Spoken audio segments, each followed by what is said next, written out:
ప్రజల ఆరోగ్యాలను కాపాడే వైద్యులను ప్రజలే రక్షించుకోవాలని ప్రముఖ సినీ నటుడు సుమన్ కోరారు. కోల్కతాలో జూనియర్ వైద్యురాలి ఉదంతంపై ఆయన తీవ్ర దిగ్భ్రాంతిని వ్యక్తం చేశారు. మహిళలపై అఘాయిత్యాలకు పాల్పడే వారిని శిక్షించేందుకు చట్టాలను మరింత కఠినతరం చేయాలని ప్రభుత్వానికి విజ్ఞప్తి చేశారు. అందరికీ నమస్కారం. నేను యాక్టర్ సుమన్ అండి. సో ఈ రోజు ఏంటంటే మొత్తం దేశాన్ని అసలు షేక్ చేసే మ్యాటర్ ఏంటంటే మీ అందరికీ తెలుసు. మొన్న కలకత్తాలో జరిగిన ఒక ఘోరమైన రేప్ మర్డర్ కేసు అండి. సో నేను ఎప్పటి నుంచో నేను చెప్తున్నానండి, మన భారతదేశం అంటే 75 ఇయర్స్ అయినప్పుడే నేను చెప్పాను చట్టం మారాలి, శిక్ష చాలా తక్కువగా ఉంది. ముఖ్యంగా మహిళల విషయంలో రేప్ కానీ మొలెస్టేషన్ కానీ ఇలాంటి వాటిలో చాలా సాఫ్ట్గా ఉంది. చేసే అతను మళ్ళీ అదే క్రైమ్ని ఒక బెయిల్కి ఒక అమౌంట్ కట్టేసి చేస్తున్నాడు చెప్పి నేను చాలాసార్లు చెప్తున్నాను. ఇది ఫస్ట్ టైం కాదండి. నా ఇంటర్వ్యూస్ అన్నింటిలో మహిళ రక్షణ కోసం ఎవరు ఉన్నారు, సో మహిళలే వాళ్ళు సొంతంగా వాళ్ళు సెల్ఫ్ డిఫెన్స్ నేర్చుకోవాలని చెప్పేసి నేను చాలా మార్షల్ ఆర్ట్ స్కూల్స్కి నేను ఫ్రీగా, అంటే పేద పిల్లలు ఎవరైతే ఉన్నారో వాళ్ళందరికీ నేను మార్షల్ ఆర్ట్ నేర్పించమని నేను చాలామందికి చెప్పడం జరుగుతుంది. సరే, ఓకే అండి. ఈరోజు ఈ విషయం ఏదైతే ఉందో ఇది చాలా, అంటే ఒక సైడ్లో దుఃఖమైన మ్యాటర్, చాలా సీరియస్ అయిన మ్యాటర్. అది ఎలా జరిగింది, ఎవరు చేశారు, ఇవన్నీ ప్రాసెస్లో తెలుస్తుంది. బట్ చాలా ముఖ్యమైన విషయం ఏంటంటే దీనికి అసలు కొందరు సపోర్ట్ చేయడం, అంటే what I mean to say, దీన్ని ఎట్లా అయినా దీన్ని నొక్కాలని, ఇది బయటకు రాకూడదని చేస్తున్నారు. సో దీనికి తప్పకుండా ఏంటంటే ప్రొటెస్ట్ కావాలి. సో డాక్టర్ ప్రొఫెషన్కి వచ్చేటప్పుడు నేను చాలా, అంటే ముఖ్యంగా నేను మీటింగ్స్లో మాట్లాడేది మన దేశాన్ని కాపాడుతున్న సైనికులు, ఎయిర్ ఫోర్స్, నేవీ, వాళ్ళందరూ ఉండబట్టే ఈరోజు మనం ఈ దేశంలో ఉన్నాం. మనకు తెలియకుండా మన హ్యాపీగా ఎంటర్టైన్మెంట్, జోకులు, పబ్బు, క్లబ్ అన్నీ చేస్తున్నాం. కానీ వాళ్ళు బార్డర్లో ఉండి వాళ్ళ పిల్లల్ని, వాళ్ళ ఫ్యామిలీని వదిలేసి మన కోసం వాళ్ళు చేస్తున్నారు. ఇది ఎవరు పెద్దగా సీరియస్గా తీసుకోవట్లేదు. అయినప్పటికీ చాలా చిన్న శాలరీకి వాళ్ళకి ఏదైనా జరిగినా కూడా చిన్న కాంపెన్సేషన్తో వాళ్ళు ఉన్నారు. వాళ్ళకి హ్యాట్స్ ఆఫ్ ఉంది. దాని తర్వాత నెక్స్ట్ ప్రొఫెషన్ వచ్చేది పోలీస్. అంటే ఇంటర్నల్గా వాళ్ళ బార్డర్ అయితే ఇంటర్నల్గా ఏ గొడవ జరిగినా, ఏ రైట్ జరిగినా, ఏ క్రైమ్ జరిగినా, ఏ రౌడీ షూటర్, గూండా, టెర్రరిస్ట్ వచ్చినా ముందు వచ్చేది వాళ్ళే. సో వాళ్ళకు కూడా ఏంటంటే ఇదే మాదిరిగా వాళ్ళ ఫ్యామిలీస్ని వాళ్ళు ఎక్కడో పడేసి వాళ్ళ డ్యూటీ మీద డే అండ్ నైట్ చేసుకుని మహిళా పోలీసు కూడా ఉంటున్నారు. అదేవిధంగా నెక్స్ట్ నేను చెప్పేది డాక్టర్లు, నర్సులు అండి. వీళ్ళ గురించి నేను ఎప్పటి నుంచో నేను చెప్తుంటే దీని గురించి ఎవరు పెద్దగా సీరియస్గా తీసుకోలేదు. కానీ కరోనా టైం వచ్చినప్పుడు వాళ్ళ ఇంపార్టెన్స్ ఏంటో తెలియదు. మన బంధువులు, మిత్రులు పేషెంట్ దగ్గరికి రాకూడదు చెప్పినప్పుడు మన బంధువులు కాదు, మిత్రులు కాదు, అభిమానులు కాదు, వాళ్ళు మతానికి, కులానికి సంబంధం లేకుండా వచ్చి దగ్గరకు వచ్చేసి పేషెంట్కు సేవ చేశారు. చాలామంది ప్రాణాలు కూడా కోల్పోతున్నారు. సో ఇది ఒక చాలా పవిత్రమైన ఒక ప్రొఫెషన్, చాలా గట్స్ కావాలి. అలాంటి జరిగినప్పుడు కూడా నర్సులు కానీ, డాక్టర్లు కానీ ఇంకా అదే ప్రొఫెషన్లో వాళ్ళు వెళ్తున్నారు. సో మన దేశంలో మన బాధ్యత అంటే నేను పొలిటికల్ వాళ్ళని, పోలీసు వాళ్ళని, పెద్ద వాళ్ళని చెప్పడం కాదు. మన ప్రజల బాధ్యత ఏంటంటే అలాంటి వాళ్ళకి మనం రక్షణ ఇవ్వాలి. ఏదైనా ఎవరికైనా చాలా విలువైంది ఏంటంటే రియల్ ఎస్టేట్ కాదండి, ప్రాణం. అంటే అలాంటి డాక్టర్లు ఈ విధంగా జరగడం అనేది శ్రీకాకుళంలో స్థానిక ఆర్ట్స్ కాలేజ్ గ్రౌండ్ లో జరిగిన డిస్ట్రిక్ట్ సాఫ్ట్ బాల్ లో విజేతలకు బహుమతులు అందజేసిన కేంద్ర మంత్రి కింజారపు రామ్మోహన్ నాయుడు.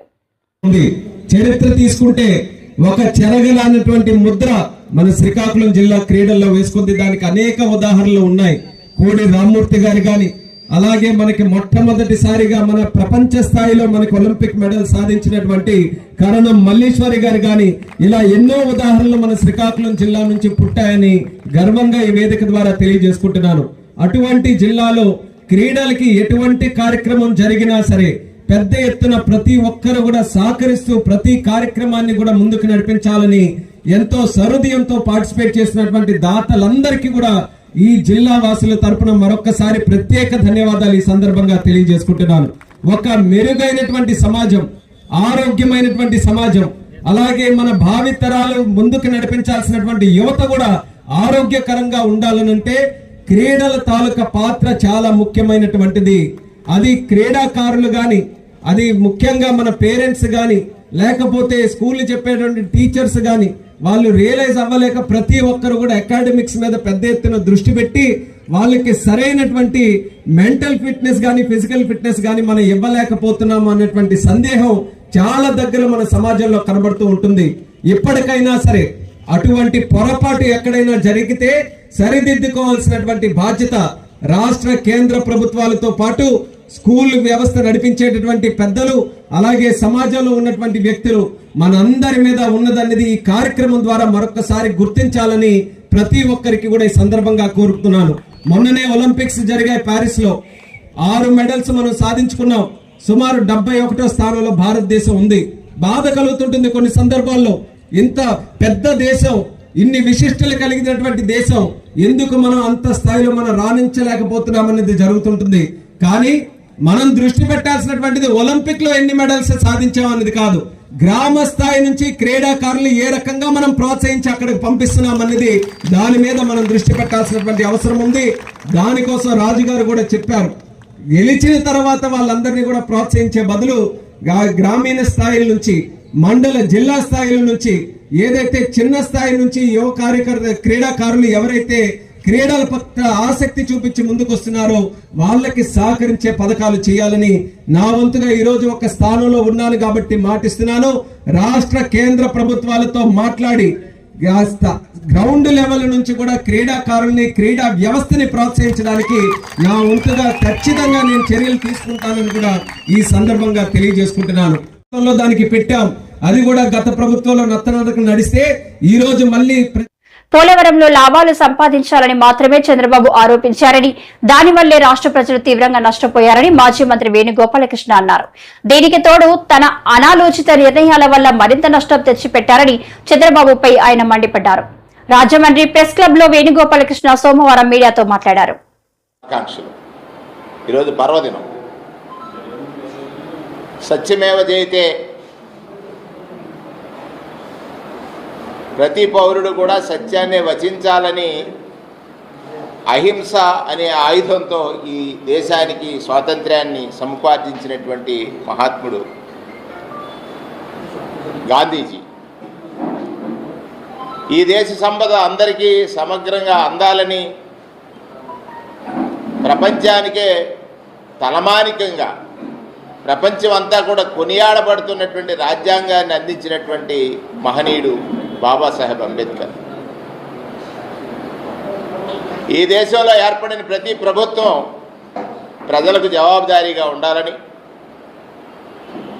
ప్రజా సంక్షేమాన్ని నిరంతరం కడు జాగరూకతతో, ప్రజల అభివృద్ధి సంక్షేమం జాగరూకతతో అమలు చేయాలనేటువంటి లక్ష్యంతో ప్రభుత్వాలు ఉండాలని, ప్రతి 5 సంవత్సరాలకి ఎన్నికలు జరుగుతాయి. ఏర్పడేటువంటి ప్రభుత్వాలు ప్రజలకు బాధ్యతాయుతమైనటువంటి అధికారం, మాకు బాధ్యత, ప్రజలిచ్చిన బాధ్యత, దాన్ని సక్రమంగా నిర్వహించాలనేటువంటి లక్ష్యాలతోటి పనిచేయాలి. దురదృష్టం ఏంటంటే ప్రజలు ఏది చెప్పినా కూడా అధికారం వచ్చిన తర్వాత అసహాయులైపోతారు. చెప్పిన మాట ఏది అమలు చేయలేకపోయినా అడగలేరు. ఎన్నికల ముందు ఎన్ని వాగ్దానాలు ఇచ్చినా వాటి అమలు కోసం ప్రయత్నించినటువంటి ప్రభుత్వాన్ని ఏమీ చేయలేరు ప్రజలు. 5 సంవత్సరాలు భరించాల్సిందే అనే విధంగా ఈరోజు ఏర్పడినటువంటి కూటమి ప్రభుత్వం రోజుకొక ప్రజల దృష్టి మరల్చేటువంటి, ప్రజల దృష్టిని ప్రభుత్వం చేయనటువంటి పనుల నుంచి దృష్టి మదర్చడానికి తనకున్నటువంటి మాధ్యమ బలాన్ని, అంటే మీడియా స్ట్రెంగ్త్ని ఉపయోగించుకోవడం ద్వారా ఈ రాష్ట్ర పౌర జీవనానికి చాలా ఇబ్బంది కలుగుతూ ఉంది. ఉదాహరణకి మన రాష్ట్రానికి జీవనాడి, ఈ దేశంలోనే అత్యంత ప్రతిష్టాత్మకమైనటువంటి సాగునీటి, త్రాగునీటి, జల విద్యుత్ ఉత్పాదన కలిగినటువంటి ప్రాజెక్టు పోలవరం ప్రాజెక్టు. 2014లో ఈ రాష్ట్రాన్ని విభజించే సమయంలో ఈ రాష్ట్రం కోల్పోతున్నటువంటి ఆదాయానికి, లేకపోతే ఈ రాష్ట్రానికి రావాల్సినటువంటి ఆదాయ వనరుల ఉత్పత్తికి ప్రధానమైనటువంటి మార్గం లేదా కాంపన్సేట్ చేయగలిగినటువంటిది పోలవరం ప్రాజెక్ట్ అని ఆ ప్రాజెక్టుని కేంద్రమే నిర్మిస్తానని విభజన హామీల్లో ప్రధానమైనటువంటి హామీగా ఆనాటి ప్రభుత్వం రాష్ట్రాన్ని అన్యాయంగా విడదీసిన దాని నుండి కోలుకోవాలంటే పోలవరం ప్రాజెక్టు నిర్మాణం వల్ల కొంత సాధ్యం అవుతుందని ప్రధానమైనటువంటి హామీలో పోలవరం ప్రాజెక్ట్, ప్రత్యేక తరగతి హోదా. రాష్ట్రమంతా జలకళ. ఆగస్టు నెలలోనే రాష్ట్రంలో అన్ని రిజర్వాయర్లు నీటితో కలకల. వీటికి తోడుగా బులుగు మీడియా, పిల్ల సైకోల ఏడుపులు. నేడు గండికోట నుంచి Chitravathi balancing reservoir, Paidipalem reservoir కు నీటిని విడుదల చేసిన Pulivendula TDP incharge BTech Ravi.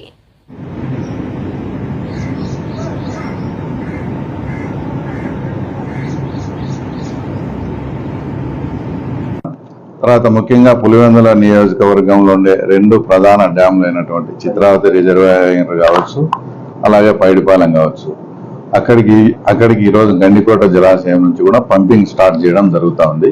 అంటే పైడిపాలెంలో ఆల్రెడీ దాని కెపాసిటీ వచ్చేసి 6 టీఎంసీ అయితే ప్రస్తుతానికి స్టాక్ వచ్చి 2.5 టీఎంసీ నుంచి ఆ తర్వాత 3 టీఎంసీలు ఉంది.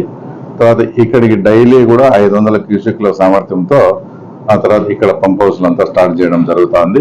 అలాగే చిత్రావతికి కూడా 1000 క్యూసెక్లు చొప్పున రోజు అక్కడ కూడా ఆల్రెడీ 2.5 నుంచి 3 టీఎంసీలు ఉన్నాయి. అంటే టోటల్ గా 8.5 నుంచి 9 టీఎంసీలు పెట్టే విధంగా ఇక్కడ ఇరిగేషన్ అధికారులు అంతా కూడా ప్లాన్ చేస్తా ఉన్నారు. కూడా గమనించండి, ఎంత అంటే అంత మాటలు వైఎస్ఆర్సీపీకి ఆ తర్వాత చెందిన ఆ పార్టీకి చెందిన నాయకులు చాలా ఇదిగా, అంటే ఇటు సైడ్ ఏది చంద్రబాబు నాయుడు గారు వచ్చే వర్షాలు రావని, చంద్రబాబు నాయుడు గారు వచ్చే జలాశయాలు నిండవని ఎంతో ఇదిగా, అంటే ప్రకృతికి సంబంధించిన విషయాలపై కూడా ఆ రకంగా కామెంట్ చేస్తూ తర్వాత బురద జల్లే కార్యక్రమం చేశారు. తర్వాత ఈరోజు గమనించండి, 40 ఇయర్స్ చరిత్రలో ఎప్పుడే కూడా ఆగస్టు నెల మొదటి వారంలో శ్రీశైలం గాని నాగార్జున సాగర్ గాని నిండిన చరిత్ర లేదు.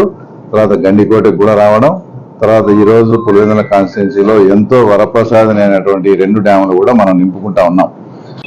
ఆ తర్వాత పత్తి కానీ పంటలు కొన్ని చోట్ల అంటే నీళ్లు అందరికి కూడా ఇబ్బంది పడే పరిస్థితులు ఉన్నప్పుడు తర్వాత మనం ఇప్పుడు ఈ నీటిని అంతా సద్వినియోగం చేసి తర్వాత ఇక్కడ ఉన్న అధికారులకు మా ముఖ్యమంత్రి గారు కూడా కోరుతున్నాం, మనకు కావాల్సినంత వాటర్ ఉంది, ఈ వాటర్ను ఇంకా మైక్రో ఇరిగేషన్ ద్వారా కావచ్చు, తర్వాత చిన్న చిన్న ఫీల్డ్ ఛానల్స్ ద్వారా ఇంకా రైతులకు మరింత ఉపయోగపడే విధంగా కూడా దీన్ని తీర్చిదిద్దితే భవిష్యత్తులో రాయలసీమలో పులివెందుల ప్రాంతం అనేది హై జీడిపి ప్రకారం ఒక సస్యశ్యామలమైన ప్రాంతంగా కూడా ఆ తర్వాత భవిష్యత్తులో అభివృద్ధి చెందే ఇది ఉంది.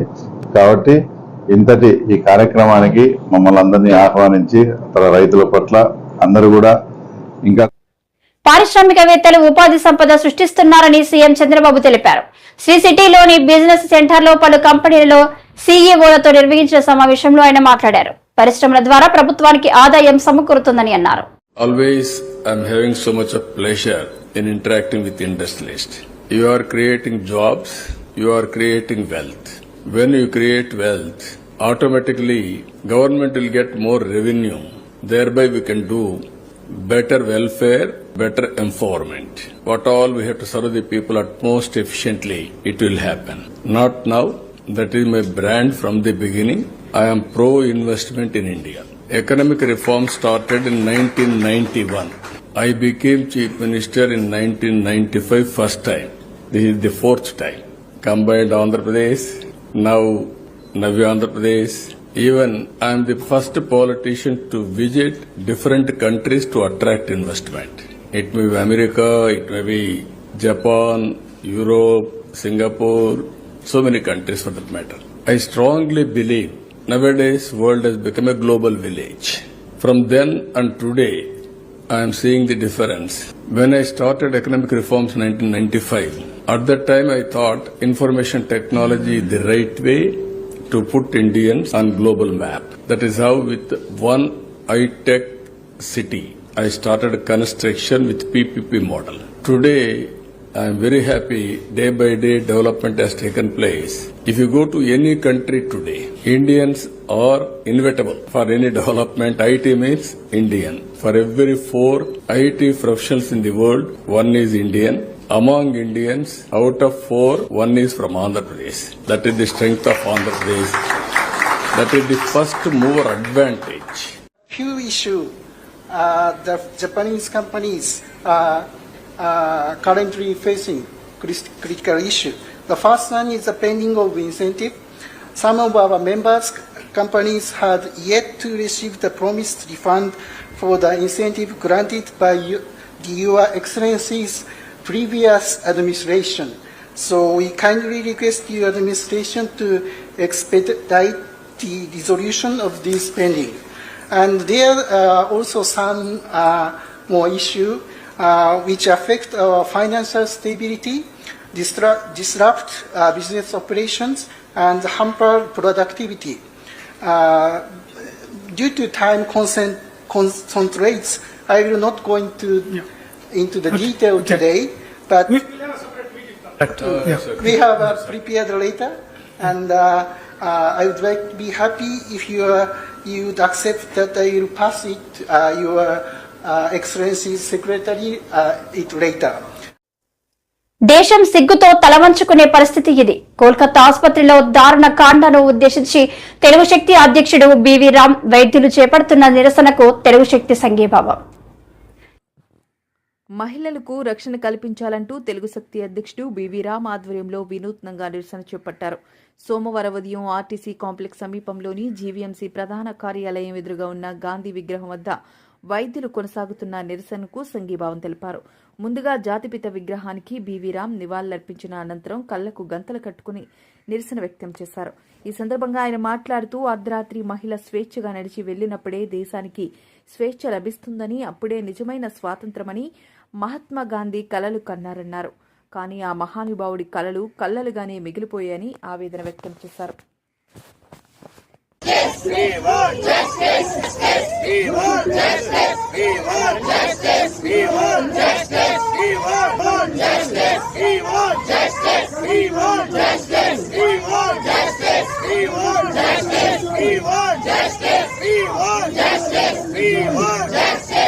శక్తి కలకత్తాలో జరిగిన విద్యార్థి హత్య పైన నిరసన తెలియజేస్తున్నాం. మరి ఇప్పుడు దాకా కనీసం చంపిన అరెస్ట్ చేయలేదు, న్యాయం ఆలస్యం అవుతుంది. ఈవేళ దేశం మొత్తం మీద డాక్టర్లు అందరూ రోడ్డు ఎక్కి నిరసన తెలియజేస్తున్నారు. మేము ఒకటే కోరుతున్నాం, తక్షణం కేంద్రం కళ్ళు తెరుచుకోవాలి. గాంధీజీ గారు చెప్పినట్టు నిజమైన స్వతంత్రం ఇంకా రాలేదు భారతదేశానికి. 70 సంవత్సరాలు మొన్నే జరుపుకున్నాం. మరి ఈవేళ ఒక మహిళ విధులు నిర్వహిస్తుంటే అర్ధరాత్రి మానభంగం చేసి చంపి దాన్ని సూసైడ్ చిత్రించారంటే నిజంగా మరి ఎటు వెళ్ళిపోతుంది అర్థం కావట్లేదు. ఇదో వాళ్ళు కోరేది ఒకటే, కామన్ ప్రొటెక్షన్ యాక్ట్ని ఇంప్లిమెంట్ జరుగుతున్నారు. మరి దీనికి ఎందుకు కేంద్రం సందేహిస్తుంది, మేము ప్రశ్నిస్తున్నాం. ఇది ఒక వెస్ట్ బెంగాల్ కాదు, అన్ని రాష్ట్రాలకు వర్తిస్తుంది. నేను ఒకటే కోరుతున్నాను, ఎన్డీఏ ప్రభుత్వంలో కీలకంగా చంద్రబాబు నాయుడు ఉన్నారు కాబట్టి చంద్రబాబు నాయుడు గారు వెంటనే స్పందించాలి. ఈరోజు ఇది ఆడబిడ్డలకి అన్యాయం జరిగిందంటే భవిష్యత్తులో ఇవాళ రాఖీ దినం, నా సోదరి లేకపోయినా సరే నా సోదరి కోసం యుద్ధం చేయబోతున్నాను. డెఫినెట్గా న్యాయం జరగాలి. దేశం అంతా సిగ్గుతో తలదించుకుంటుంది. ఈవేళ ఇంతమంది వైద్యులు రోడ్లెక్కి నిరసన తెలియజేస్తారంటే ఇది నాట్ షేమ్ టు మోడీ అడుగుతున్నాను. We request the honourable prime minister immediately look it this matter. We want the culprits to be punish. ఈవేళ ఆంధ్రప్రదేశే కాదు యావత్ భారతదేశం దిగ్భ్రాంతితో ఉంది.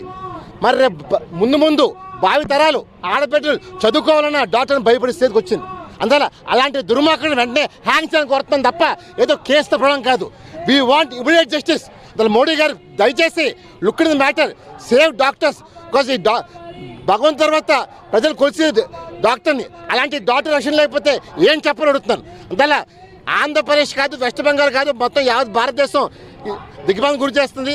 దయచేసి రాష్ట్రాన్ని కాపాడని కోరుతున్నాను. జై హింద్.